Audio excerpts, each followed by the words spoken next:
Hi, I'm Aubree. I graduated last week. I thought it'd be the proudest moment of my life, but instead of handing me flowers, my mom shoved me down the stairs in front of everyone. And while I bled on the floor, my sister smiled at the cameras and said, "Don't be so dramatic." They kept clapping, they kept filming, and later that night, they threw a celebration dinner without me. But that wasn't the worst part. They didn't just humiliate me, they tried to erase me. Now ask yourself, what would you do if your own family rewrote your life and gave your name to someone else? I woke up before the alarm. My eyes were open, but my body didn't move, just stillness. I stared at the ceiling and told myself, today would be different. The purple scarf lay on the back of the chair. My father gave it to me before he passed, said it made me look dignified, like someone who had been through something and still chose to stand up straight. I wrapped it around my neck. It didn't match the gown, but I didn't care. It was never about matching. As I came down the stairs, Kitty glanced up from her coffee. Her eyes paused on the scarf. "That's a bit much, don't you think?" she muttered. I ignored her. She didn't stop me, just looked. That was the thing with Kitty. She rarely screamed. She disassembled you in silence. Outside the house, the morning felt gentle. There was breeze, the kind that makes you think something new is starting. And for a moment, I believed it. I thought maybe, just maybe, they'd say, "We're proud of you." I'd waited years for that. When we arrived, she walked ahead like she didn't know me. Her heel clicks led the way to the auditorium doors. She was already talking to a staff member, telling him the seats she'd asked for weren't near the cameras. That seemed to matter more than where I would sit. I stood there, holding my gown, nodding quietly at strangers, trying not to look out of place, even though I'd always felt like background noise in my own story. Then she turned to me, finally. "Don't embarrass us today." I nodded. Not because I agreed, but because that's what you do when the words don't feel like they're up for discussion. We were ushered into the back corridor behind the stage. The lights were already dimmed in the hall. From behind the curtain, I heard names being called, applause following like polite punctuation marks. My hands were cold.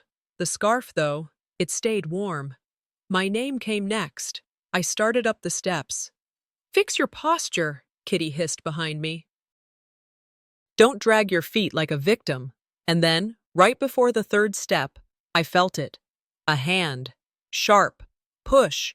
It wasn't hard enough to throw me into the crowd, just enough to make me miss my step. My knee hit the edge of the platform. My face clipped the metal corner of a podium. Pain didn't register right away, but gasps did. 100 of them. Flashes. Phones. Cameras. Then silence. I lay there, stunned, staring up at the ceiling I'd seen in dreams.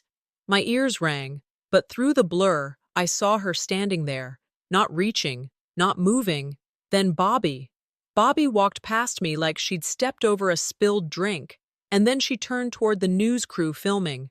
"She's always like this," she said with a grin. "Don't be so dramatic. Keep rolling."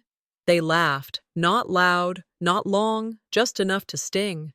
I felt blood dripping from my lip. My knee throbbed. My scarf had unwrapped slightly, twisted like a noose. No one helped me up. A man in a blazer leaned forward, probably a faculty member, but Kitty's voice cut the air before he moved. "She's fine," she said sharply. "She does this, always has. Just let it go." And he did. I pulled myself upright, hand against the cold metal. My dress was wrinkled, my face hot, not just from pain, from humiliation, from rage. I looked right at her. "You pushed me," I whispered. Her gaze didn't flinch. "Careful with your words," she said flatly, like a warning, like a threat. I turned away from her. That's when I saw it, on the screen behind the stage, a giant banner, bright and proud, celebrating resilience, and I almost laughed. So this was resilience, huh? Being pushed down and told to shut up about it, being told to smile while you bleed, being invisible unless you made a scene, and then being mocked for making one. I didn't cry, I didn't argue.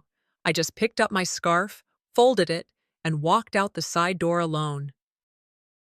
That was the moment I realized this wasn't the first fall, just the first time they did it in front of a crowd. They didn't cancel the ceremony. That part still surprises me, even now. After I was helped out of view, no medical staff, no microphone explanation, things just continued. My name wasn't called. The MC skipped over it like it had never existed.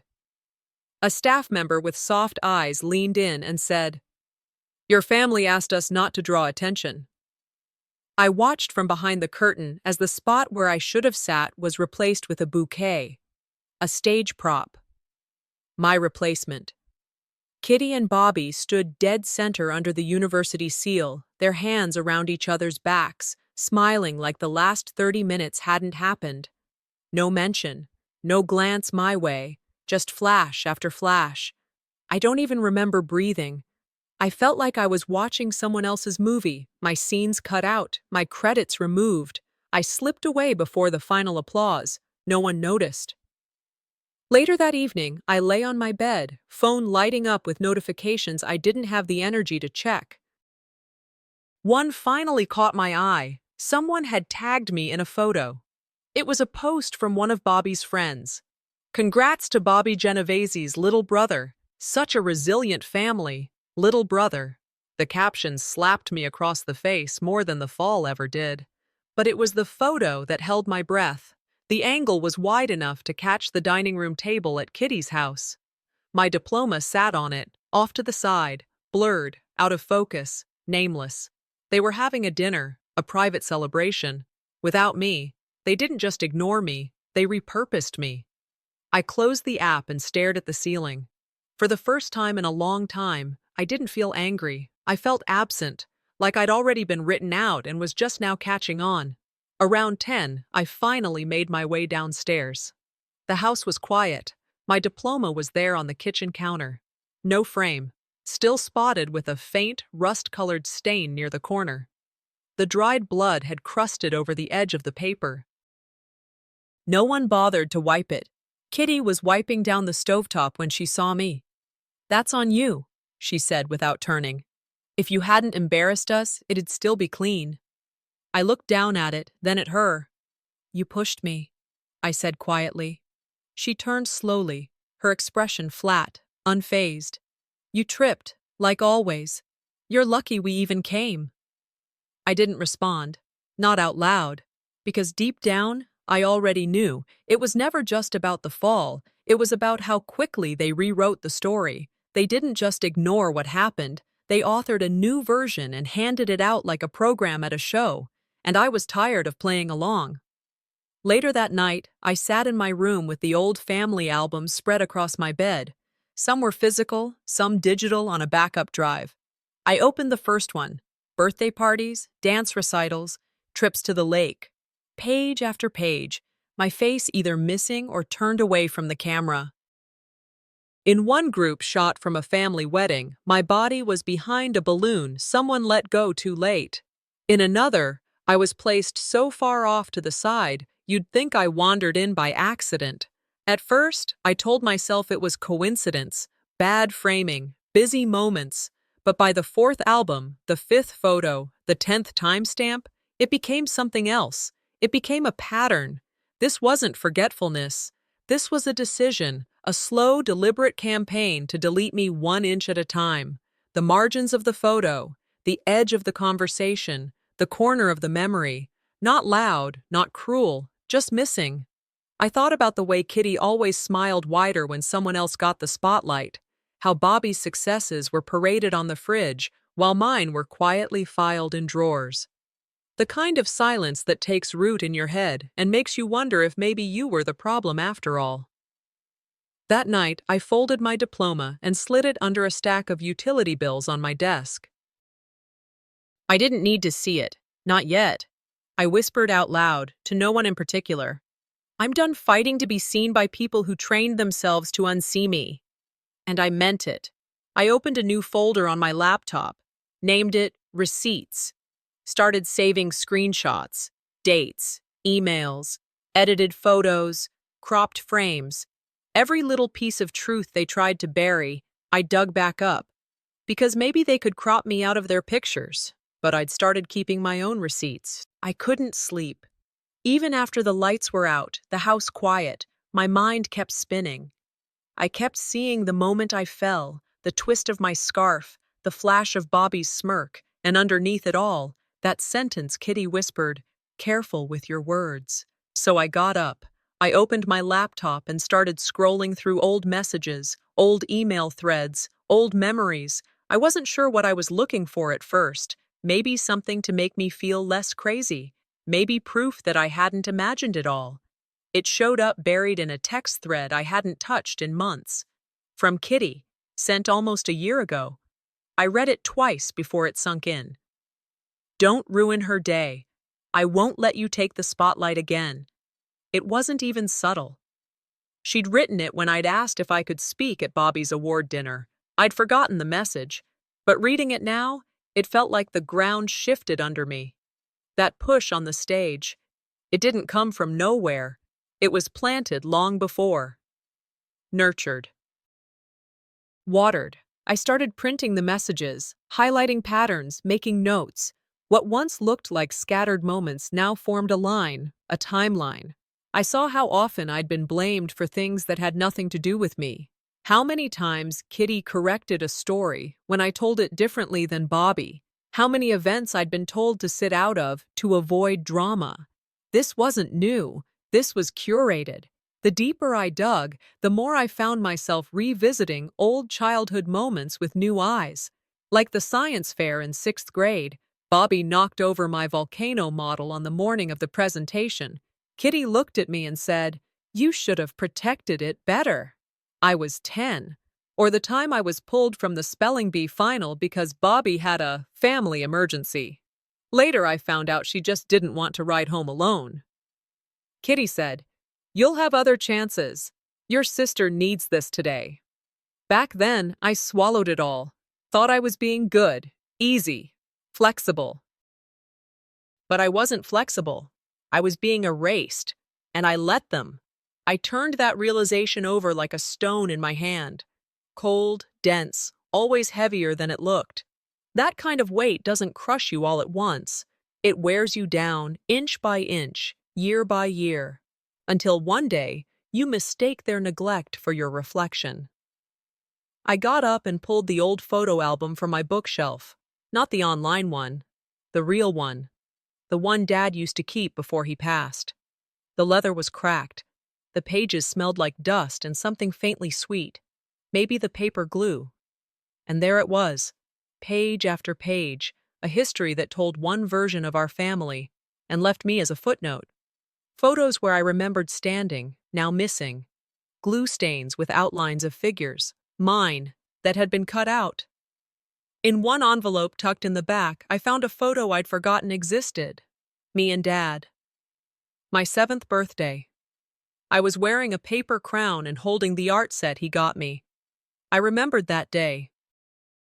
Bobby threw a fit because no one gave her anything. Kitty took Dad into the kitchen and hissed about balance. Later that night, he kneeled next to me and whispered, "Don't let them shrink you, Aubree." I hadn't known what he meant then. I did now. They hadn't just forgotten me. They'd removed me. I sat back against the wall, pulled the sleeve of my hoodie up. The bruises on my knee were fading. The ones on my arm had turned a sickly yellow. It didn't matter. That wasn't the kind of injury I was dealing with. The real hurt didn't show. It was in how fast everyone moved on. How no one called to check. How Bobby posted a filtered photo of her grateful moment from that night while I was icing my swollen cheek. I touched the mark above my eyebrow. Not a scratch, a memory. I opened my journal and wrote slowly. I used to think being ignored was better than being punished. I was wrong. At least punishment means they see you. I read it back once, then wrote more. Pain only matters when someone else says it matters. I'm done waiting for their approval to bleed. That was the line that changed something in me. I went back to the desk, printed the picture of me and Dad, taped it next to my screen, then opened a new digital folder on my laptop. Title: The Archive They Forgot. In it, I dropped screenshots, messages, Photos. Every accident. Every moment they called me dramatic. Every time I'd been told to step aside so Bobby could have her moment. Not for revenge, not yet. This was about clarity, about building something they couldn't rewrite. I wasn't going to let them crop me out again. The scars may have faded, but I'd just started keeping score. It started with a ping, just one little vibration on my phone, while I sat at the cafe nursing the same black coffee I'd been pretending to enjoy for the last hour. I wasn't even expecting anything. Hadn't posted, hadn't reached out. Most people either avoided me or tiptoed around me now. But the name on the screen stopped my breath. Eli. He'd been part of the AV crew at graduation. Barely knew him. We had one class together, swapped maybe 3 words the whole semester. The message read, "I didn't want to get involved, but there's something I think you should see." Attached was a video. I hesitated, then tapped play. It wasn't long, 23 seconds, but it rewrote everything. The clip showed the stage from a side angle. Me walking up, my mother behind me, her hand, the push, my body lurching forward, the scarf flying, and then, barely audible, her voice. "You're ruining this again." I didn't move, not for a while. Not even when the waiter came by to ask if I needed a refill. I couldn't feel my hands, but they were trembling. It was real. Every doubt I had, every moment I'd gaslighted myself into thinking maybe I imagined it, gone. I wasn't dramatic. I wasn't clumsy. I wasn't overreacting. She pushed me. Back at home, I sat at my desk replaying the clip over and over, slowing it down, watching Bobby in the background checking her lipstick like she was waiting for her cue. She never even looked at me. No surprise, no panic, just business as usual. That was when it clicked. They weren't shocked because they'd expected it. Maybe not the push itself, but the chaos. The spotlight swinging toward me, something they'd been trained to redirect. I trimmed the clip, saved 3 versions, backed them up on separate drives. Not for revenge, not yet, but because I needed something no one could edit but me. Later that afternoon, a knock at the door broke the quiet. A small, unmarked package sat on the porch, addressed simply to Graduate Genovese. No first name, no return label. Kitty tossed it on the kitchen counter like it was junk mail. Bobby opened it without asking. Inside, a velvet box. She pulled out a silver pen, polished and slim, with a name engraved on the side. Aubree Genovese. Bobby blinked.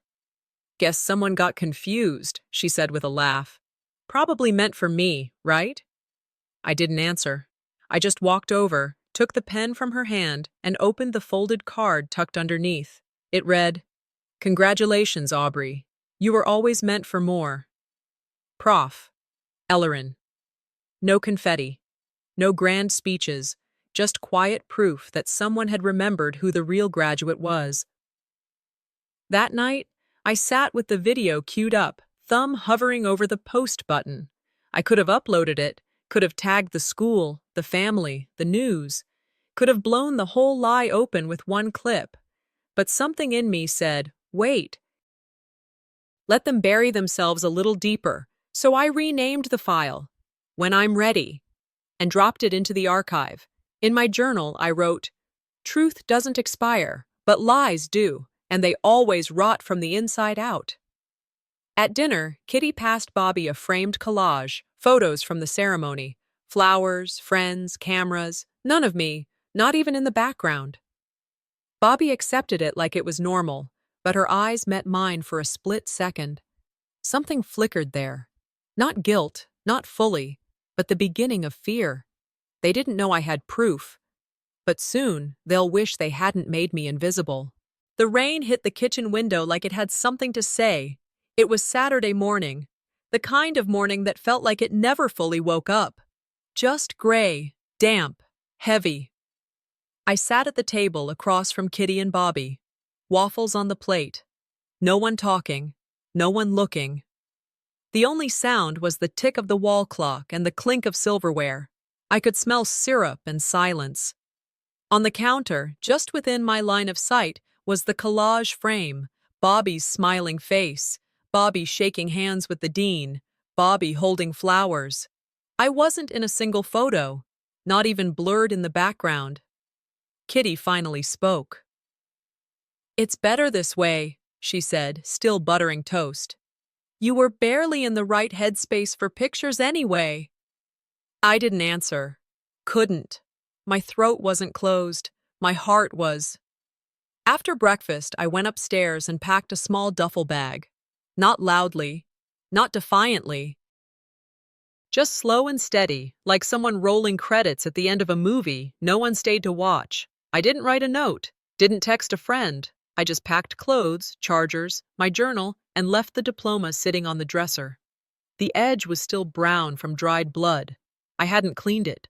Couldn't. It felt like cleaning it would make it easier to forget. I sat in my car, hands on the wheel, engine running, and I couldn't move. There wasn't fear, not exactly. More like tired. My fingers tapped the steering wheel. The radio played some country song about losing a home you never really had. I didn't cry, didn't scream. I just sat there, thinking about all the times I'd stayed quiet.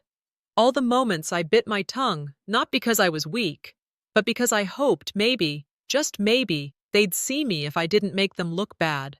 I wanted peace, but that peace started to feel like surrender. Like stepping away meant they'd get to keep their version of things. Their pictures, their stories, and I'd vanish like I was supposed to. I reached into the center console for my journal, wrote one sentence. Sometimes survival doesn't look like fighting. Sometimes it looks like leaving. I was about to shift the car into reverse when my phone buzzed. The name that flashed on the screen stopped me. Ramsey. I hadn't heard from her since before graduation. I almost ignored it, but something in my gut told me not to. I opened the message. It was a voicemail from my dad. I stared at the play button for what felt like a lifetime before pressing it. His voice came through like gravel and regret. "I see the way they treat you," he said. "I wish I had done more. I just didn't know how to stop her." My breath caught somewhere between my chest and throat. I listened to it twice, 3 times. It wasn't an apology, it was an admission. Even he saw it, and he didn't stop it. That broke me. Not because I needed his protection, but because it confirmed what I feared most. That the people who knew stayed quiet. That their silence hurt more than Kitty's words ever could. I shut off the engine and got out of the car. As I walked back inside, I passed the hallway to my old bedroom. The door was open. On the wall, still taped after all these years, was a drawing from 3rd grade. A crayon family portrait. Everyone smiling on a stage. Except me. I wasn't in the drawing. Just a question mark floating next to them. Back then, they said it was creative. Now, it looked like prophecy. I stepped into the room, sat on the floor, and just let it be quiet. No analyzing, no thinking, just silence. Not the kind that crushes, the kind that clarifies. I opened my journal again and wrote, "If silence built this house, then truth might be the hammer to shake it." I closed the book, stood up, and walked to my duffel bag. And I unpacked. Not because I forgave them, because I refused to be pushed out of my own story. I wouldn't leave until I finished what they started. I almost walked away quietly. They don't know how lucky they were that I didn't. The email came while I was rinsing dishes. Just the subject line on the notification bar was enough to send a chill through my spine. Application status: Women in Research Fellowship. I dried my hands slowly, sat at the kitchen counter, and opened it. The language was polite, as always, professional. But one sentence stuck out like a bruise under a sleeve.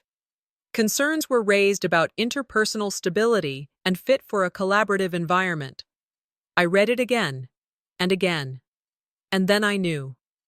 I logged into my fellowship portal, scanned through my application documents. Everything looked normal: transcripts, essays, recommendation letters, except for one.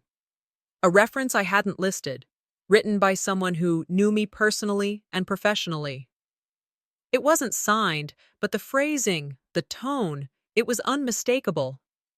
She often struggles to navigate conflict without emotion. She requires clear direction, not suited for high-pressure teamwork. It was Kitty. Her voice, her language, her loaded condescension masked as concern. I printed it, filed it, dated it. Then I sat there for a while with nothing but the hum of the fridge and the clock ticking louder than it needed to. Later that day, I drove to the campus administration office.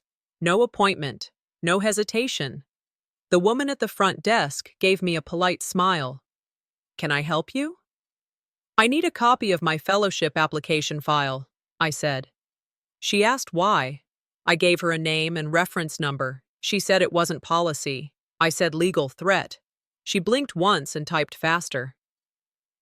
20 minutes later, I walked out with the printed file in a white envelope. I didn't need to open it in the car, I already knew. But I did anyway. There it was. Page 4. The same paragraph. The same dig disguised as care, and still no name. But then came the anecdote about that one time during high school when she couldn't handle team dynamics. A story only Kitty would bring up. I folded the paper and tucked it into my bag. I didn't cry, didn't scream. I just felt my spine straighten a little. Back at home, I checked my email again. Another name lit up the screen. One I hadn't seen in years. Professor Ellerin. Subject: saw your name, thought of you. Inside: I don't know what's happening, but if you need a formal reference, one that speaks the truth, I've got you. No drama, no fanfare, just the kind of quiet support I'd forgotten existed. I saved the email, printed it too, placed it side by side with Kitty's unsigned ghost letter. Truth next to lies. 2 voices, one I chose to carry. That evening, dinner was chicken and silence. Bobby scrolled through her phone. Kitty asked her about some volunteer recognition post she'd been tagged in. I waited. I let them talk. Then I set my fork down. "Don't ever write anything about me again," I said. "Not in your name, not in mine." "Not for any reason." Kitty blinked, then laughed like it was a joke she didn't quite get. Bobby rolled her eyes. "She's on one of her moods again." I leaned forward slightly, voice even. "I've saved everything. I know what you did." Kitty didn't laugh this time. She didn't say anything at all. After dinner, I opened my laptop and created a new folder. Timeline of interference. Every file, every printout, every email. Backed it up onto 2 flash drives. One stayed with me, one went into the safe. I didn't plan to use them yet, but they existed now.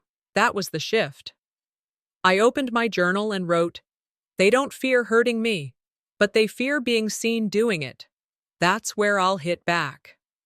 I sat there for a long while, just looking at the screensaver blinking on my laptop. Then I looked up at the picture frame still sitting on the bookshelf. The same old family photo. Bobby sent her, Kitty smiling too hard, me cropped just enough to blur. And I thought, the next time they smile for a camera, I'll be the one holding the footage. It was one of those mornings where I didn't feel like pretending. I skipped brushing my hair. I wore a hoodie with a bleach stain across the sleeve. I needed caffeine, not conversation, so I grabbed my laptop and headed to the cafe down the street. I chose a corner table. Quiet, dim, just me and the screen. I opened the university newsletter while waiting for my drink. It was a mindless habit, scrolling, clicking through school announcements I barely believed in anymore. But there it was. Bobby's name, in bold. Honored fellowship recipient, Bobby Genovese. And right below it, my picture. Not one of us together. Not some family shot. My solo headshot from last year's group research event. Cropped tight. My posture. My hair. My necklace. Underneath, a quote I knew by heart because I wrote it. They hadn't just erased me. They had rebranded me. For her. I didn't feel rage. Not right away. It was colder than that. Like watching someone wear your skin and smile like it fits better on them. I downloaded the article, saved it twice, then opened my original project files. Timestamps intact, documentation clean, every slide, every paragraph, mine, backed up in 4 places before I even blinked. Hours later, the internet got hold of the article. Someone reposted it on a campus meme page. It was a clip of me falling at graduation, cut just before I hit the ground. The caption said, "And she wanted to be the family prodigy?" It went viral fast, people laughing in the comments, adding filters, jokes, misquotes. And for a second, just a second, I wanted to disappear again, but I didn't. I typed one line under the post. Let's talk about who really wrote that project. That was it. No anger, no proof, just bait. And it worked. A classmate replied, "Wait, wasn't that yours?" Another added, "Didn't you present that in Dr. Harold's seminar last spring?" I dropped a link to my original submission. Dated. Watermarked. 10 minutes later, a stranger asked, "Whoa, did she steal your research?" I didn't answer. I didn't need to. The document spoke louder than any accusation. A new thread popped up within the hour. Title: Academic Fraud. Someone better explain this. At dinner that night, I didn't say anything. Kitty set the table like nothing happened. Bobby pushed salad around her plate. But the silence was different. It had shape, edge. Kitty finally broke it. "You've been posting things again, haven't you?" I didn't look up. "Nope. I haven't said a word." She narrowed her eyes. "Airing family drama on the internet?" "I showed what you didn't think I'd keep," I said, calm, direct. Bobby exhaled sharply. "It's just one article. It's not a big deal." I folded my napkin. "Then you won't mind if I let the university verify everything?" Kitty said nothing. She just reached for the wine bottle with a hand that trembled too slightly to admit. That night, I opened the folder I'd labeled receipts. I split it into subfolders. Published work, erased credits, voicemails, timeline of theft. I created a draft email to the fellowship committee. Attached everything. No emotion, just facts. I didn't hit send. Not yet. Let them keep talking. I'll let the records speak.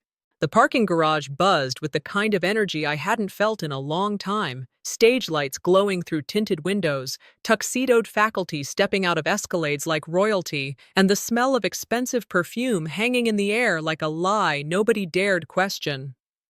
I walked in without checking my reflection. No makeup, no heels, just flats, slacks, and my father's scarf looped once around my neck. I didn't need to announce myself. I wasn't there to make a scene. Bobby was already on stage when I slipped into the second row. She looked polished, confident.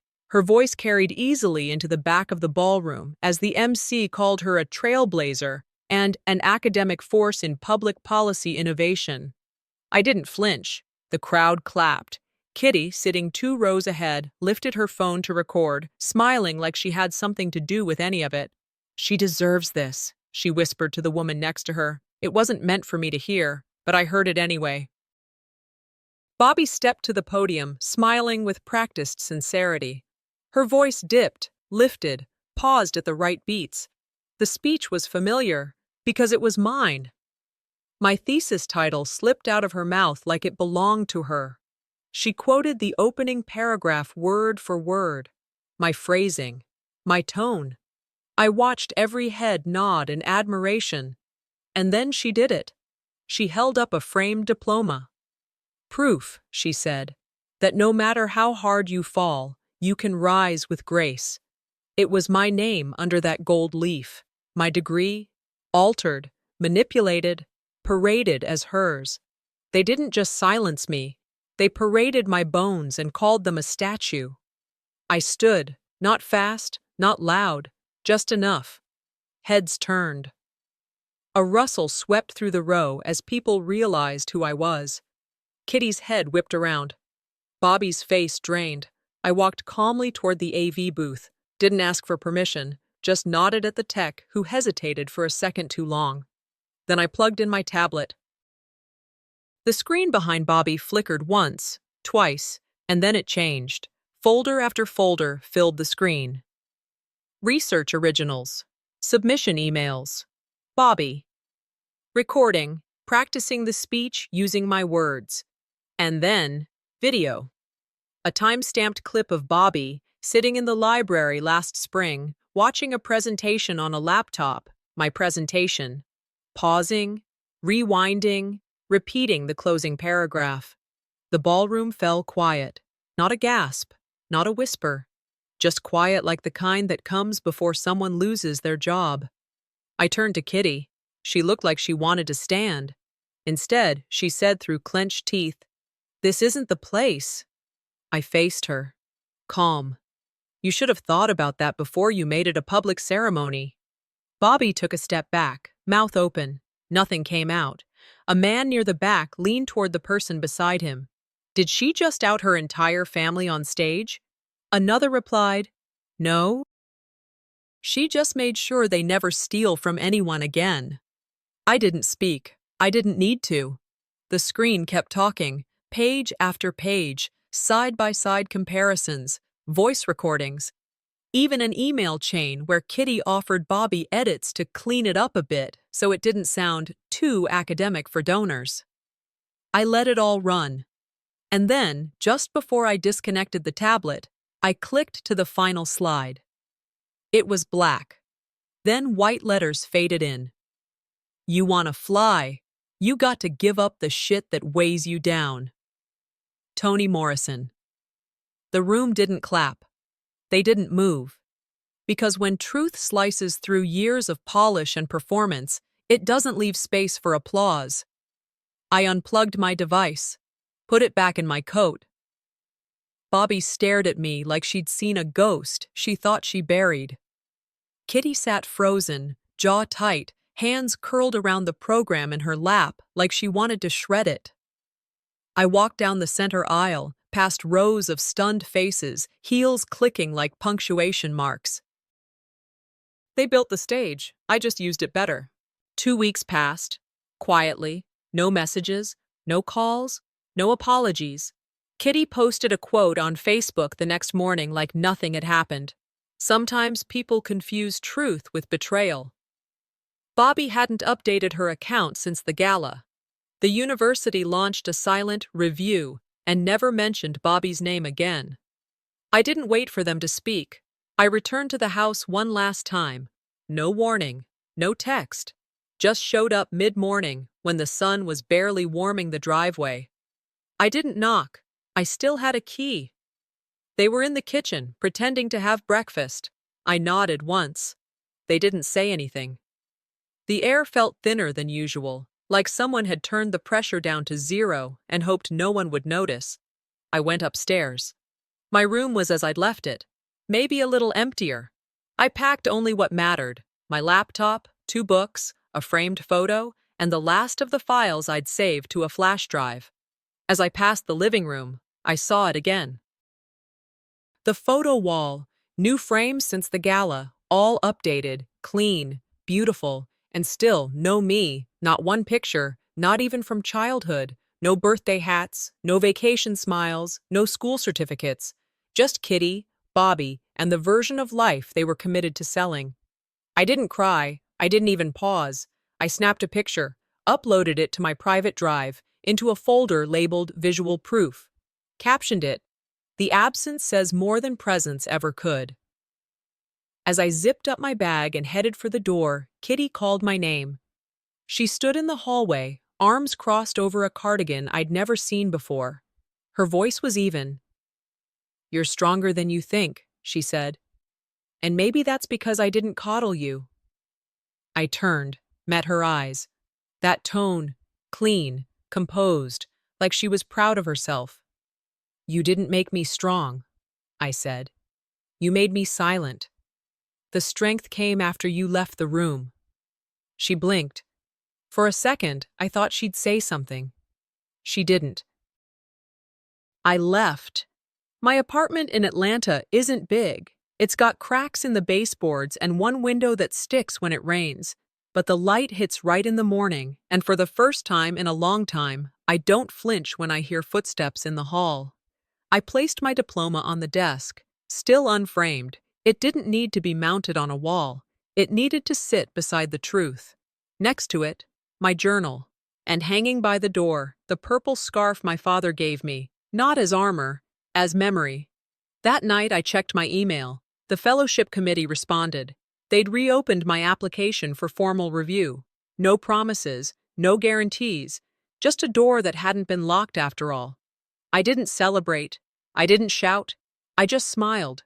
Not for revenge, for proof that I didn't need to scream to be heard. Before turning in for the night, I wrote one last line in my journal. Not all wounds heal. Some become part of the muscle. But even with the scar, I'm still walking forward. I placed a single photo beside the scarf on the wall, me and my father. I'm 7. He's laughing. I'm in the center of the frame. That's the only picture I need now. Some stories don't end with a hug. Some end with a door closing. And finally, peace on the other side.